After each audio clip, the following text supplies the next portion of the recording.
siap. Akan memberikan kesaksian apa mungkin nanti? Ya nanti sehabis sidang ya. Bi, kan orang nggak nemenin apa gimana? Oh, Saya dulu. Kan orang nggak ikut mana-mana hari ini, Bi?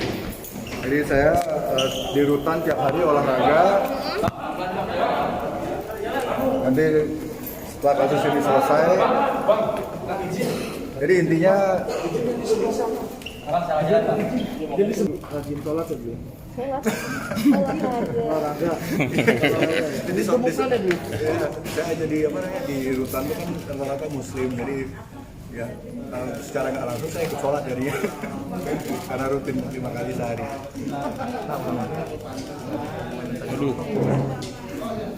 Ya namanya orang kena kasus kan, namanya orang kena kasus bermasalah pasti ada kayak yang namanya apa depresi itu pasti ada. Dilebih-lebihkan. Dilebih-lebih.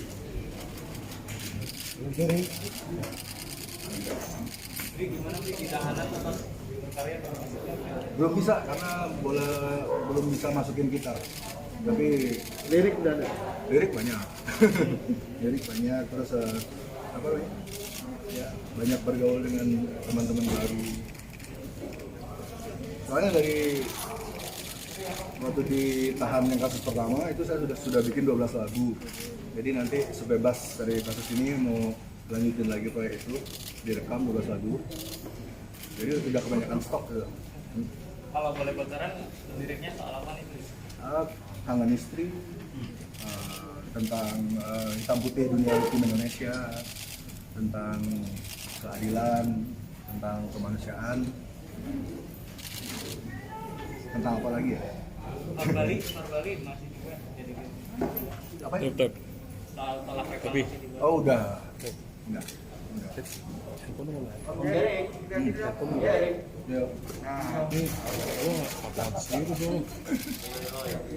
Panas juga di kamera banyak.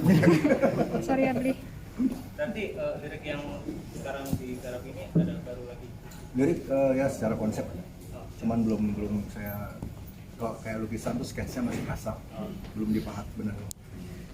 Ini berarti kedepannya nggak bakalan ke isu sport? Enggak, kedepannya saya mau fokus ke istri, membahagiakan istri. Saya sudah hampir 2 tahun nggak bahagiain dia, jadi utang banyak sama istri. Mau fokus membuat apa? Untuk bikin keturunan juga, karena usia saya sudah hampir 45. Orang tua juga sudah sepuh, masih utang cucu sama beliau. Terus apa namanya? Medsos akan saya gunakan hanya untuk pekerjaan saja. Jadi nggak akan ada lagi yang namanya polemik-polemik yang berusaha berujung seperti ini lagi. Intinya saya sudah kapok lah. Karena sekarang di medsos itu orang banyak manfaatin situasi gitu loh. Jadi ketika kita kritis tuh ada aja orang-orang yang manfaatin situasi terus nyari kerjaan di sana, nyari duit di sana itu banyak kayak gitu sekarang. Karena kan pandemi orang jadi duitnya lewat cara-cara yang kotor. Jadi movement sosial yang dia sudah terbangun itu bakal ditinggalin? Saya nggak tinggalin, cuman akan dilanjutkan lagi oleh generasi setelah saya. Jadi saya menyerahkan tongkat maraton ke generasi muda di Bali untuk melanjutkan itu. Saya sudah pensiun, sudah waktunya juga. Saya juga punya hak untuk bahagia gitu bersama keluarga. Iya. Cuman mungkin diskusi-diskusi mah nggak ninggalin. Kalau diskusi masih. Kalau itu kan penting itu. Nanti medsos nggak akan digunakan untuk mengkritik lagi kayak gitu? Enggak, medsos akan saya gunakan untuk pekerjaan saja. Pekerjaan paling nanti posting foto anak kalau udah punya anak. Oh iya. Maaf ya. Oke. Saksi ini menghindari. Kami juga punya banyak dokumen tentang dugaan pemerasan. Silakan dilaporkan. Mohon dibuka kesempatannya majelis. Ini pengungkapan kebenaran materi. Ya, jadi gini, di sini ada jaksa, ada penasihat hukum, ada terdakwa. Ya, kita tidak lari daripada apa yang didakwakan oleh penuntut umum. Nah, kalau dakwaannya ini kita buktikan yang ini. Tapi kalau penasihat hukum menganggap ada kasus lain di luar ini, silahkan penasihat hukum untuk mengusutnya, untuk melanjutkannya. Saya lanjut majelis. Poligraf untuk deteksi kebohongan dia dengan daya diri kita tahu siapa yang berbohong. Terima kasih.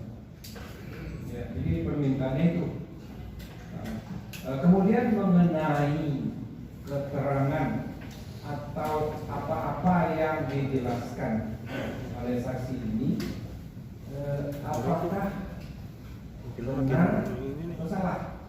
Kebanyakan salah. Kebanyakan salah ya. Yang paling jelas salahnya itu yang mana? Di unsur pertemuan di hotel Kapolres. Itu semua dia bohong. Tapi pertemuan itu ada.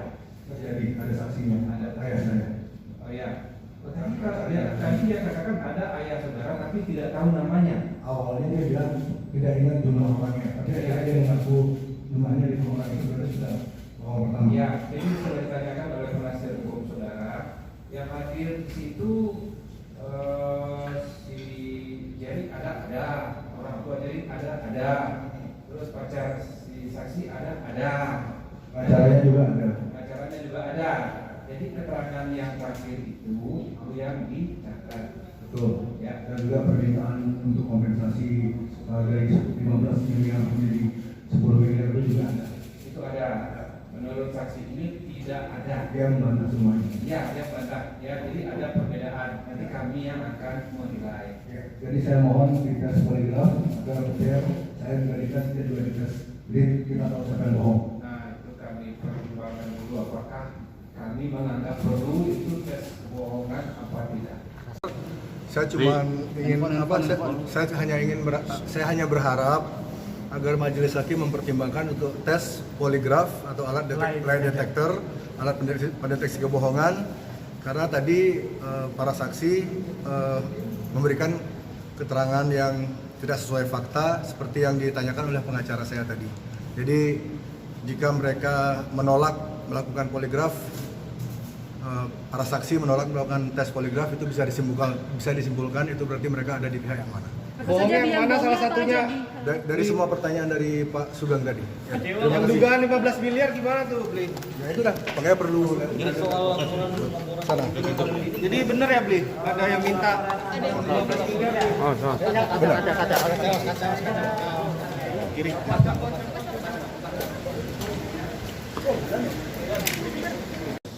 Mau dibuka jurusnya? Satu, ya. Saya bertanya, tidak membuat pernyataan. Pernyataan saya, ucapan saya di Polda Metro Jaya sesaat waktu Jering ditahan itu adalah pertanyaan, bukan pernyataan. Saya katakan, saya ingin menanyakan pada Adam Denny, benarkah ia meminta 15M? Benarkah ia meminta 10M? Benarkah ia meminta 150 juta untuk permohonan maaf? Benarkah ia punya bos yang kekuasaannya di atas presiden? Benarkah ia menerima menyatakan kalau membunuh bisa dibebaskan? Nah, pertanyaan itu sudah saya buktikan, saya tanyakan. Benar tidak? Ya, itu pertanyaan bukan pernyataan, ya.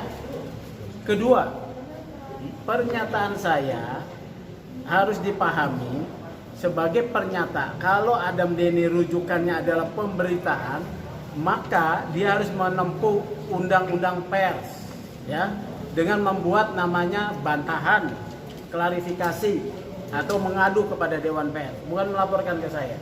Ketiga, saya advokat. Pasal 15, pasal 16 Undang-Undang Advokat menjamin kekebalan hukum advokat yang menyatakan pernyataan dalam pembelaan kliennya. Ya, pernyataannya. Bahkan tadi saya katakan di persidangan, dugaan memeras. Ya, itu saya nyatakan di persidangan. Karena di persidangan itu dilindungi juga di luar persidangan berdasarkan putusan Mahkamah Konstitusi yang memaknai pasal 16 dimaknai mempunyai kekuatan mengikat sepanjang dimaknai juga termasuk di luar persidangan. Jadi tidak ada khawatir sedikit pun pada saya. Justru saya menghormati proses yang ditempuh Adam Denny. Kalau Adam Denny menempuh jalur hukum, itu ya. Pak Sugeng, soal dugaan pemerasan tadi apa Pak Sugeng udah yakin mengantongi berbagai bukti? Loh, Soalnya tadi dia nggak berani. tunggu, ya, yang namanya alat bukti itu. Jadi kan itu tadi pertanyaan pemerasan. Sekarang ini dari dugaan pemerasan kepada dugaan sumpah palsu, ya. Sudah nyata itu, orang yang menyembunyikan sesuatu, dia menyembunyikan namanya dalam tanda kutip kejahatan, ya, perbuatan tercela. Kalau dia jujur seperti di Bli Jering bilang lie detector, tidak ada masalah. Mungkin saja saya tidak akan melaporkan pemerasan, tapi saya sekarang ini akan proses sumpah palsu, ya. Ingat, ada pernyataan yang sangat akurat terkait apa? Yang tadi device yang dipakai. Kami punya bukti tertulis hitam di atas putih. Yang kena adalah si ini, siapa si Elsa. Gitu ya. Jadi nanti kita adukan, buktinya masih kita simpan. Kalau pertemuan di hotel itu yang ada dugaan pemerasan itu ada rekamannya nggak sih? Tidak, waktu masuk tuh digeledah, Jering dengan ayahnya nggak boleh bawa handphone. Tapi pihak sana bawa handphone. Ya tidak tahu. Ya. Ya. Oke. Terima kasih, Pak.